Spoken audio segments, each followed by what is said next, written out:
بسم اللہ الرحمن الرحیم۔ السلام علیکم دوستو، تاریخ میں بہت سے ایسے واقعات درج ہیں جو ہم مسلمانوں کو سبق دیتے ہیں کہ کفار کے مقابلے کے لیے ہمیشہ تیار رہو اور ان پر اپنا دبدبہ بھی قائم رکھو۔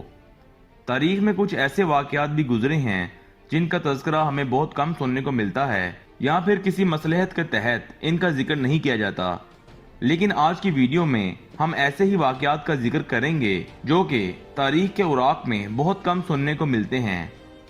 دوستو، عثمان غازی عالم اسلام کی ایک ممتاز شخصیت گزرے ہیں جنہوں نے سلطنت عثمانیہ کی بنیاد رکھی اور ان کی آنے والی نسلوں نے یورپ اور مشرق وسطیٰ کے کئی ممالک میں دین اسلام کی سربلندی کے لیے اہم کردار ادا کیا۔ ان کی وفات کے تقریباً 600 سال بعد 1923 عیسوی میں سلطنت عثمانیہ کے خلاف پے در پے سازشوں کے نتیجے میں اس عظیم الشان سلطنت کا خاتمہ کر دیا گیا اور اس سلطنت کے ٹکڑے ٹکڑے کر دیے گئے۔ اس وقت تک بہت سے ترک شہروں پر یورپی فوج نے حملے کر کے قبضہ کر لیا۔ انہی شہروں میں ایک شہر برسا کا بھی تھا جہاں سلطنت عثمانیہ کے پہلے سلطان اور بانی عثمان غازی کا مزار بھی واقع ہے۔ یونانی فوجی اپنے فوجی کمانڈر سوفیکلیس کی سربراہی میں اس شہر میں داخل ہوئے۔ یونانی کمانڈر نے شہر میں داخل ہوتے ہی ایک فوٹوگرافر کو طلب کیا اور اپنے چند سپاہیوں کے ساتھ عثمان غازی کے مزار کی طرف روانہ ہوا۔ تاریخ بتاتی ہے کہ جب سوفیکلس عثمان غازی کے مزار پر پہنچا تو اس نے اپنے سپاہیوں کو مزار کا دروازہ توڑنے کا حکم دیا اور فوٹوگرافر کے ساتھ مزار میں داخل ہو کر اس نے اپنی تلوار نکالی اور عثمان غازی کی قبر کو 3 بار ٹھوکر ماری اور چلایا، "Stand up Usman, we destroy the state you established. I am here to kill you."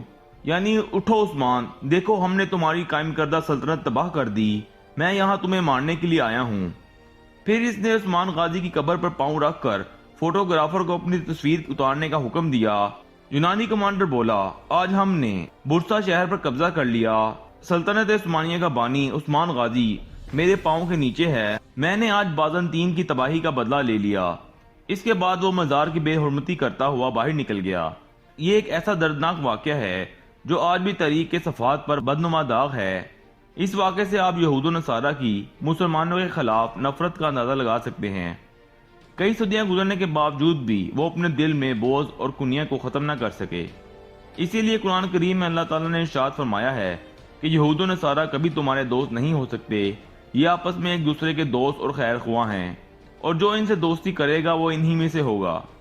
دوستو، تاریخ میں ایسا ہی ایک واقعہ اس وقت پیش آیا جب 1917 میں برطانوی فوج نے یروشلم بیت المقدس پر قبضہ کر لیا اور برطانوی جنرل ایڈمنڈ ایلن بے سلطان صلاح الدین ایوبی کی قبر پر گیا اور ٹھوکر مار کر بولا کہ صلاح الدین، دیکھو ہم پھر واپس آ گئے ہیں، میری یہاں موجودگی اس بات کا ثبوت ہے کہ صلیب کی فتح ہوئی اور ہلال ہار چکا ہے۔